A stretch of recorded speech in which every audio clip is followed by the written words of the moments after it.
Hello everyone, FPL Raptor here, and welcome back to another video on my YouTube channel. In today's video, I'm going to be showing you 5 unique drafts for Game Week 1, all of which I think are viable to encourage you to continue to think creatively and uniquely so that we don't always have the same team as everyone else. If you do enjoy today's video, please do smash that like button, and if you are new around here, make sure to subscribe as well. But without further ado, let's jump into it.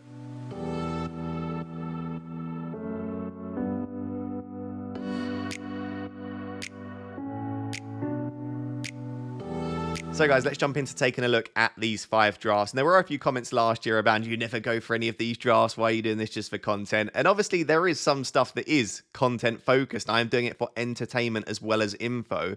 But these drafts in particular, I genuinely believe all 5 of them are perfectly viable for Game Week 1. And they're also not just viable, but extremely strong. Yes, they're different, but different doesn't necessarily mean a bad thing. And I guess that's the purpose of the video, is to show, yes, there will be a template that emerges with 7 or 8 players that are in most teams, but that doesn't necessarily mean they are the best 7 or 8. If you go back to Game Week 1 last season, most people had Bruno and Rashford double up, right? And if you'd have gone against that, people would have gone like, where are your Man United attackers? There were plenty of people that said that. So it's not necessarily a bad thing to go super different.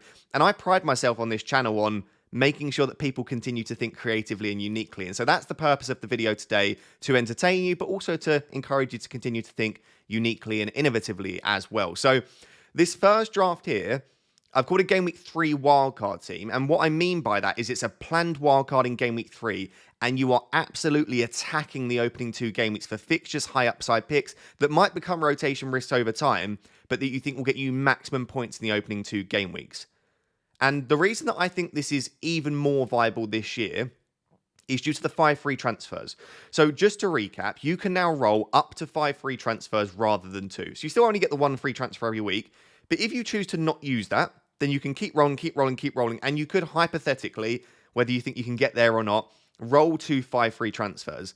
Now, why I think that's important is you can essentially, as long as you build a relatively long-term team and you can be fairly patient, you can play mini wildcards all the time. Even if you could only roll up to 3 or 4 transfers, well, then immediately, if you make 5 transfers then, which is basically changing almost half your starting 11, it's still only like a -4 or a -8 hit.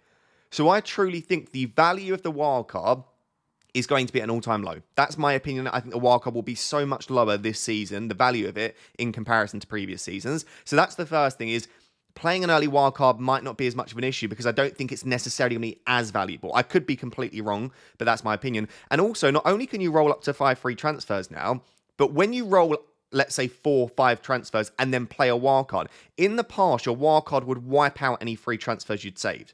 So if you built up 2 free transfers and then wildcard, you'd go back down to 1. But in case you didn't read the rules, what you can now do is stack up to 5, let's say. So let's say you stacked 5 transfers, play the wildcard, you come out of that wildcard the next week with those 5 free transfers still intact. So in this situation, if you roll 1 into Game Week 2, that's 2 free transfers. You roll the next one into Game Week 3, that's 3. You would then come out the other side and you wouldn't lose all those. You're not going to go back to 1 free transfer, which is very valuable as well. So you're basically going to be coming out of Game Week 3 with a perfect team from Game Week 3 onwards.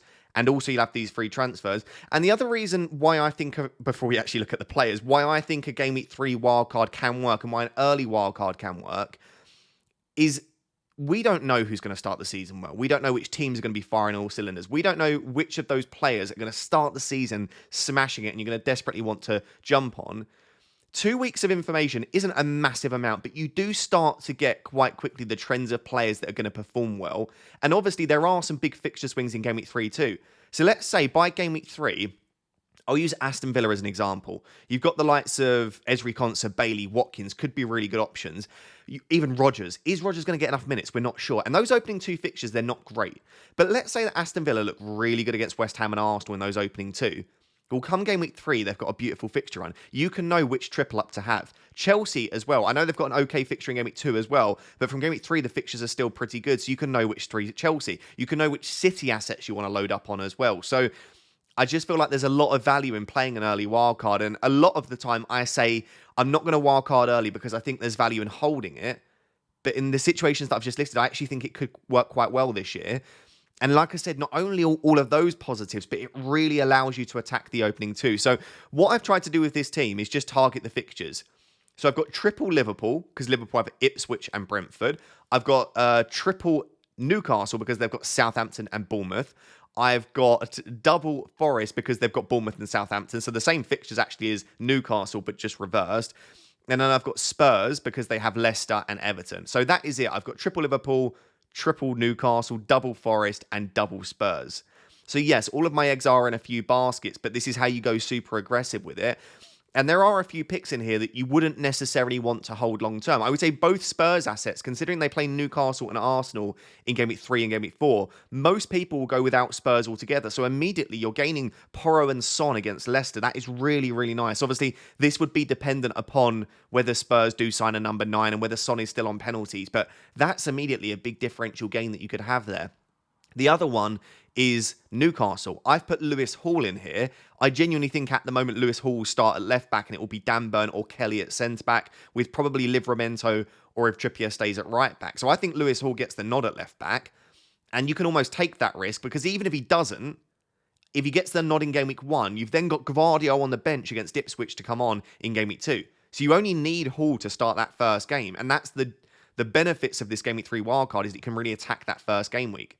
So I really like that. Gordon and Isak as well. You might not necessarily want to carry triple Newcastle 3 from Game Week 3, but for those opening couple, looks really solid. And you can get a bit of an understanding whether Gordon looks really good again once again this year. I've also realised I've got a Manchester United player in there, completely overlooked that. But Fernandes, I think Fulham and Brighton are actually decent opening 2 fixtures. They then play against Liverpool. They've got Palace in Game Week 5. And it might be that once again Manchester United stink it up, in which case you don't want them. But Fernandes for the opening 2 could be really strong. And then triple Liverpool. Salah and Trent speak for themselves, but Szoboszlai, maybe you just start the season. And again, if he continues to look good, have him in your wildcard, that's absolutely fine. But it might be that actually Szoboszlai is playing as the number 6. Or maybe he is getting rotated minutes with the likes of Gakpo in that number 10 spot or Harvey Elliott. So you can assess all of that. And I just feel like this is a super aggressive, but also not an overly ridiculous team for the opening 2 game weeks. As you can see, I do have Gvardiol on the bench. The idea behind having Gvardiol on the bench is, yes, Man City's fixture in Game Week 1 isn't great, but in Game Week 2 they play against Ipswich. So whilst you're waiting to wildcard until 3, you're still going to want at least one City asset in Game Week 2.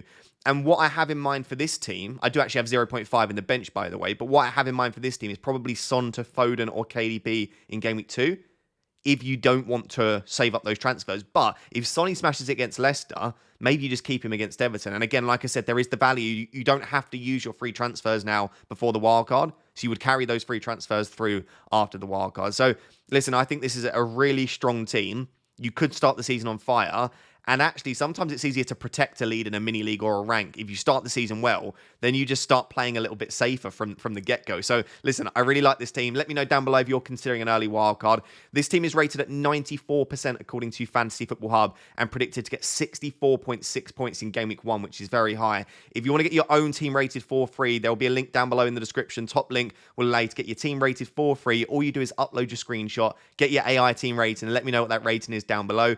And if you want access to all of the other brilliant features over at Fantasy Football Hub, such as Opta Stats, player touch maps, player comparisons, predicted points, fixture analyzer, more and more, you can get 50% off at the moment using the link in the description. The second link, which will take you there, it says let us £3.25 per month. You get access to all of those tools. So do consider it. Helps me out, but I think it's a very good site. Get your team rated for free. Let's take a look at team number 2.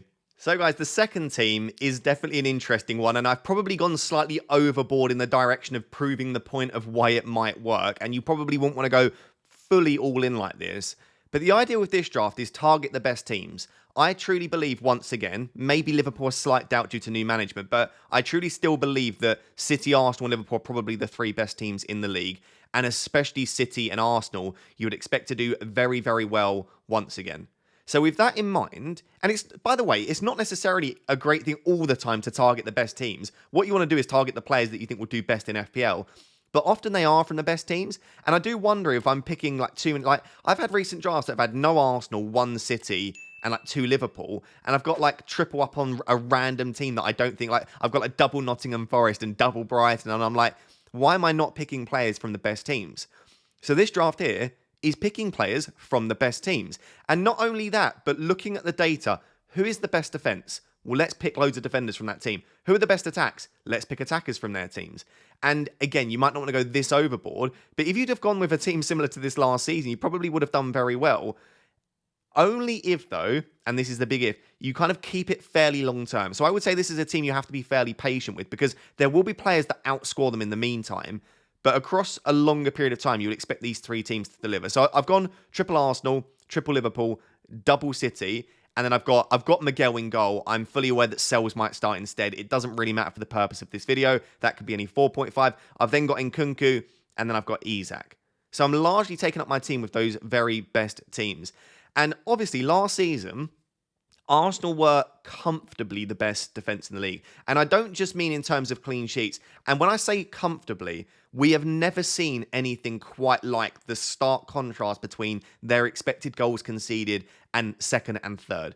Even how good City are defensively, they didn't get close to Arsenal last year. And yes, there might be changes in their system. They're bringing in new defenders. Timber's coming back. That might actually harm them if they do start to rotate. But it was ridiculous, and I see no good reason why that wouldn't at least continue with them being one of the very best defences. And the argument that people will have is obviously the opening fixtures aren't great. They kept 2 clean sheets against 2 of the teams in the opening 5 last season. They kept a clean sheet against Man City away last season. We've seen it that it doesn't really matter who they play. And the idea here is that you don't have to make transfers then in your defence. You just keep it long term. And again, most people will say, well, you don't want a triple up. But the alternative is, well, if you get the triple up clean sheet, you've got a minimum 18 points, possibly more with bonus and attacking returns. And then, obviously, if you don't get the clean sheet, you get 5, 6, 4, something like that. And it's awful. But it's not about game week by game week. It's not about getting a green arrow every week. It's about your overall total points. And I just think that Arsenal will keep more clean sheets than anyone else. And the 3 of them could be fantastic. But you could reduce this to a double up and still do a very similar thing. And then bring in someone like Bukayo Saka. Because a lot of people want an Arsenal attacker, which is absolutely fair. But Arsenal are just that good defensively that, in my opinion, it makes a lot of sense. And then with Liverpool and City, they were comfortably the 2 best attacks. Not quite as elite as Arsenal's defence, but Liverpool every season put up the most expected goals. Occasionally, City will challenge them, but the 2, I know, Arne Slot, we don't know what's going to happen with the new management, but I expect these 2 to be, again, the best attacks in the league. So why not really go for it, especially with the opening fixtures? After the Chelsea game for City, they're brilliant. And then all around, they're really, really good for Liverpool. So Salah, Szoboszlai and Gakpo, that could be Jota that you squeeze in instead of Nkunku, or it could be that you go for Darwin. Let's see who looks most in line to start the opening few game weeks.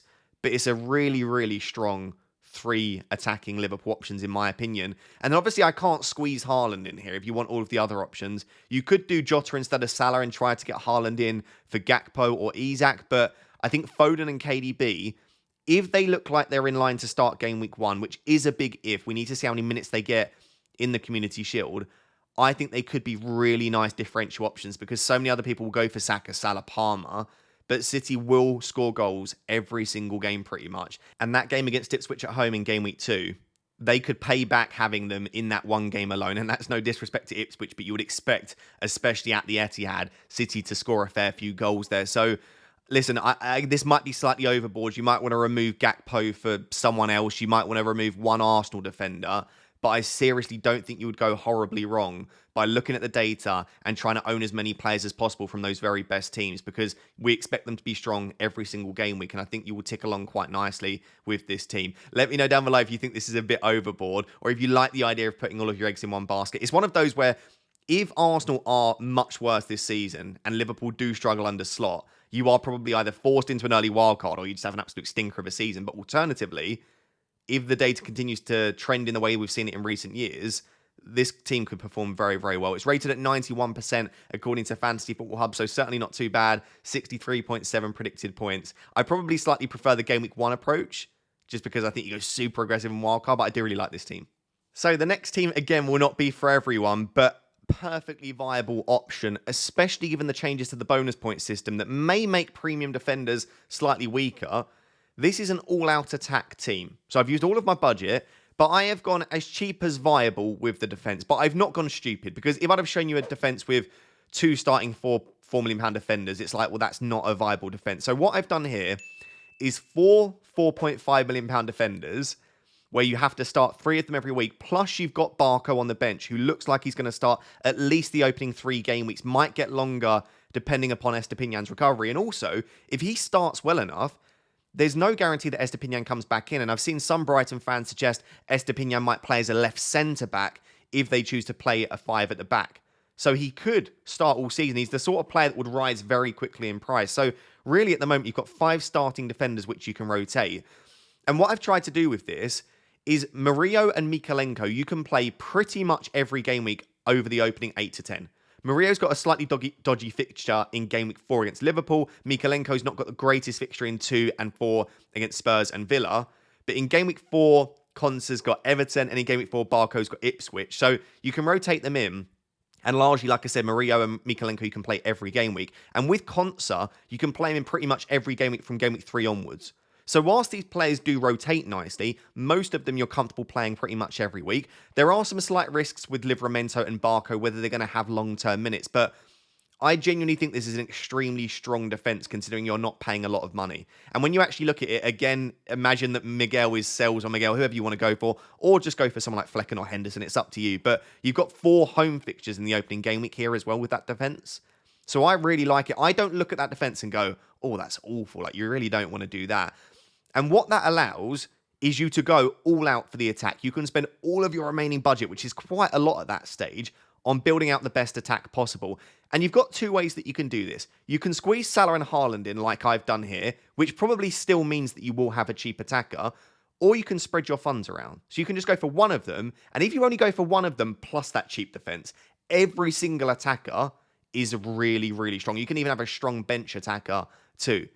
But I just feel like the value in taking all that money out the defense is making sure that you've got those 2 heavy hitters up top. So I've got Salah, I've got Haaland, and I'm recording this a few hours after Haaland has just scored a hat-trick against Chelsea, and I'm starting to reconsider my life choices about whether I want him in, because he plays Chelsea in game week 1. And that's no surprise, though. That shouldn't change my thinking. We know Haaland can do that, but there were doubts around his fitness. Pep said he was struggling with niggles, and it doesn't look like he's struggling anymore. So it's nice getting Salah and Haaland in.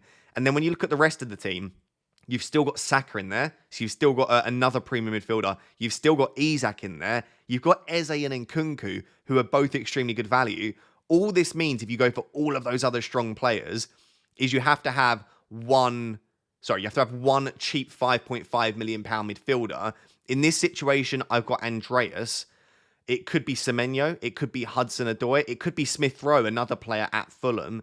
Or you could try and squeeze up to 6.5, but you'd have to go super cheap in your defense, like awful almost. Or you would have to downgrade one of your other options like Saka to Ødegaard, which might allow you to spread the money a little bit more there. But I think this is viable, because realistically, a lot of other people have a very similar team, but they've got Trent rather than Mykolenko. Is it worth having Trent sacrifice the attack a bit? I think potentially, but I don't think it's clear cut. So I really like this team. It's rated at 92% according to Fantasy Football Hub. Predicted to do pretty well in game week 1. And if you decide, actually, this isn't good, right? I don't like the balance of this team after 2 or 3 game weeks, well, you just have to sell one of Salah, Saka, or Haaland and then put the money back into defence slightly. So it's not like you're forced into an early wildcard if this doesn't work. But the alternative, if Trent, Gvardiol, etc. don't fire on all cylinders, a lot of other people are going to be looking at their defence and thinking, I've got a lot of money tied up there, and you're going to be laughing. So I think this is actually really strong. So for draft number 4, I've actually got a very similar variation of the previous draft, but it's not as weak in the defence, and I've called this the forward-heavy team. Lots of us, myself included, are building predominantly 3-5-2 drafts, or if we're building a 3-4-3, it's with 2 good forwards and then 1 cheap. Or I've seen a lot of people be like Isak, Wood, João Pedro, for example. I've not seen many drafts, and let me know down below if this is yours, because I really like it, with 3 heavy hitters up top and a slightly weaker midfield, but it's not an overly weak midfield. So let's talk through the team. So again, I've just kept Miguel in goal for all of these, but any 4.5 in goal. You've then still got Mykolenko, Livramento, Konsa, but you have brought in this case, Trent for Murillo. So you've got that premium defender in place, which might make a lot of people feel more comfortable about looking at their defence. Then in the midfield, you've got no Salah, and you've only got the 1 premium, but you do have a premium in Saka. So you've still got a relatively expensive midfielder. And if you did decide that you made a mistake and you want Salah in, well, like I've said before, then that's only 2.5 million that you need to gain. It's not like you've spread the funds completely around that midfield. So it's still strong. You've then got Eze at 7, and then Nkunku and Szoboszlai at 6.5. So you aren't actually starting any absolute stinkers. It's not like you have to rely on a 4.5 that you're starting, or even a 5.5. Your cheapest midfielders that are starting are both 6.5s. The idea behind, listen, Nkunku I think is going to be a fantastic option, but the idea behind Szoboszlai is, well, you don't have Salah. And If Salah does absolutely smash it, you'd imagine it's because Liverpool score lots of goals, and you'd hope that if Szoboszlai is starting, he might be able to semi-cover some of that. And I know it's a bit of a fallacy to say that someone can cover another player, because Szoboszlai in the past has not covered Salah, but in this new role, you'd imagine he does get involved in the attacking return. So it's still a strong midfield, and what that allows is Haaland, Isak, Watkins as a front line. And when I look at that, we're probably talking, if they stay fit, a minimum 20 goals. That's maybe slightly optimistic. A minimum 18 goals per player. And all of them could comfortably outscore that as well, as long as they stay fit. We know that Isak and Haaland are on penalties. There's a small chance Watkins is too. I think this is a extremely strong front line. So much so that it's made me consider going for it. And I don't love the idea of dropping Salah. I've been so hot on Salah all pre-season, and I probably will have him. But I love that front line of Haaland, Isak, Watkins. It's just absolutely beautiful to look at. And you might be able to get close to it if you drop Trent and tried to get Salah in. But I think at that stage, your midfield would be looking really weak outside of Salah. So I think if you go for that front line, you've got to drop Salah. So I'm just weighing up in my head, is it worth going something like that and dropping Salah? Or do I still believe that Salah is the best Game Week 1 captain? And as a result, I want him in there. And he's also just obviously a brilliant option too. So my head's a bit scrambled after that Haaland hat-trick, as you can imagine. I'm sure some of you feel the same. But I like the idea of a forward-heavy team. So for the final draft of the video, this is a bit of a fun challenge, but also a team that I think is super strong. And I'd like to challenge you as well. By the way, if you're still watching, please like the video. Let's aim for 1,000 likes on this video. And please make sure you subscribe as well. I'm very close to 120,000 subscribers. And I would love if we can get there pretty soon. That would be amazing. But also, I want you to try and beat this team. Not only by just picking better players, but try and beat my 92% rating on Fantasy Football Hub. If you can do it, drop your team down below with the rating. And what this challenge is one player from each team. So all it is you need to pick basic, and I think I've done this, let me know if I've not, I've probably done something wrong. 15 players from 15 teams. That's it. So you can pick any player you want, but then you can't pick another player from that team. And like I said, if you use the top link in the description, enter it over at Fantasy Football Hub and let me know if anyone can beat 92%. So, simple, as this is in the tin, I basically just went through and chose the best player from each team and tried to make it work. And by the way, it has to be obviously within budget. So I started with Salah. I think Salah is the best Liverpool player. I then went, right, who's the best City player? For value, I've gone Gvardiol. Obviously, Haaland is, but then you can't pick a lot of the other players in this team. So Gvardiol went in. Then Arsenal. Well, I think Saka's probably the best Arsenal asset. So he's gone in. You could have quite easily chose Saliba. I really do love Saka. And then I've just gone through and done that. So Watkins, obviously great. Could have gone for Rodgers or Bailey. Fernandes is the best Man United player. And Kunku, better value than Palmer, you would say. And obviously I can't squeeze Palmer in here. Maddison. I could have gone for Porro, and I did actually in my initial one have Porro, but I love the idea of a cheeky punt on Maddison. No one has Maddison in. And I know he's not looked particularly good for a while since his injury, but you could have had Brendan Johnson or Kulusevski if you think they'll start. And yeah, I won't read out every player, but I thought this was a super fun challenge. And what I was most surprised at is it came out at 92% on the AI rating. And I think if I sent you this team and said, what do you think of my team? Firstly, I think you'd say it's a very nice team. Most of you, maybe. And also, I don't think you'd realize there's a challenge involved here.